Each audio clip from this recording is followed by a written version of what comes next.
Hello students, कैसे हैं आप सब लोग। एंड आई होप कि आप लोग बहुत अच्छे होंगे और बहुत बढ़िया तरीके से आप सभी बच्चे तैयारी कर रहे होंगे।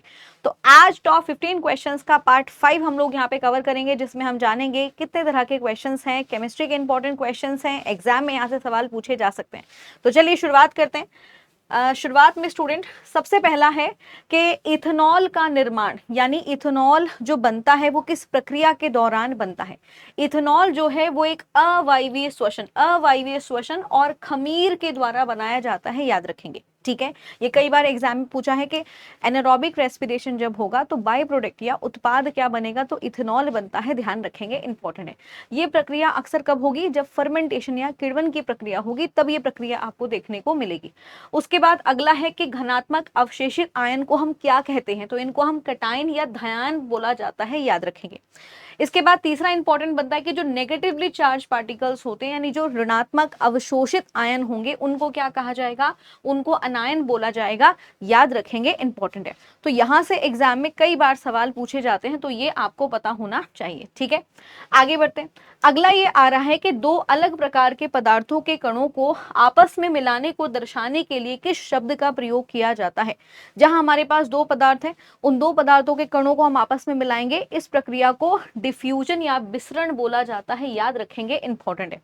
अगला सवाल है बेकिंग पाउडर में मौजूद तत्वों के नाम बताइए। बेकिंग पाउडर की अगर मैं बात करूं तो इसमें कौन कौन से तत्व मौजूद होंगे, हाइड्रोजन होगा, सोडियम होगा, हाइड्रोजन है, कार्बन है और ऑक्सीजन है। कैसे है, क्योंकि सोडियम बेकिंग पाउडर का फॉर्मूला क्या होता है, सोडियम हाइड्रोजन कार्बोनेट। ठीक है, तो याद रखेंगे, इंपॉर्टेंट है।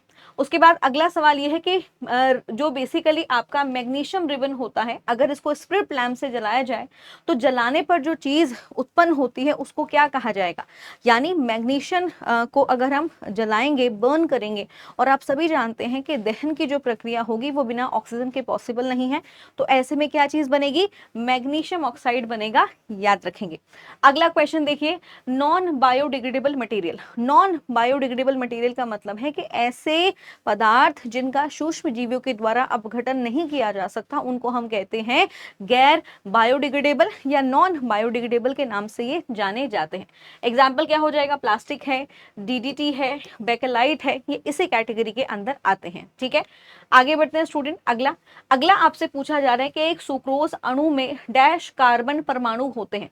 सुक्रोज की अगर हम बात करें तो इसके अंदर कितने कार्बन की मात्रा होगी, तो कार्बन के जो एटम्स होंगे वो 12 होंगे, याद रखना है।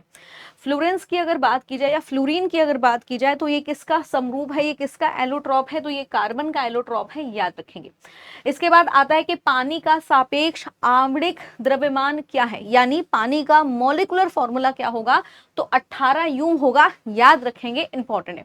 अगला क्वेश्चन है, बताइए the position of elements in periodic table is determined by it's dash number. यानी एलिमेंट्स की जो पोजीशन होती है कि कौन सा तत्व किस स्थान पर आएगा आवर्त सारणी के अंदर, ये हम किसके आधार पर दर्शाते हैं, तो ये हम दर्शाते हैं बच्चों प्रोटॉन के आधार पर। प्रोटॉन का मतलब यानी परमाणु संख्या के आधार पर, क्योंकि एटॉमिक नंबर ही क्या होता है, number of proton. Number of proton और ये नंबर ऑफ प्रोटॉन बराबर होते हैं नंबर ऑफ इलेक्ट्रॉन्स के, तो इसलिए याद रखेंगे एटॉमिक नंबर, परमाणु संख्या या फिर प्रोटॉन के आधार पर ही हम क्या करेंगे, आवर्त सारणी के अंदर तत्वों को दर्शाएंगे। आगे बढ़ते हैं।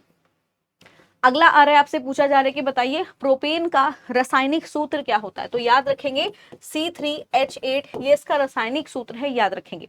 किसी झील के पानी के पोषक तत्वों से समृद्ध होने के कारण उसकी प्राकृतिक उम्र बढ़ने को क्या कहा जाएगा, तो इसको हम बोलेंगे यूट्रोफिकेशन। यूट्रोफिकेशन का मतलब होता है कि जहां पर पानी के अंदर पोषक तत्व, खासकर फर्टिलाइजर, ऐसे फर्टिलाइजर्स, ऐसे उर्वरक जिनमें नाइट्रोजन की मात्रा बहुत ज्यादा है, अगर ये पानी के अंदर जाएंगे तो यहाँ पर क्या प्रक्रिया होगी, इसे हम बोलेंगे यूट्रोफिकेशन।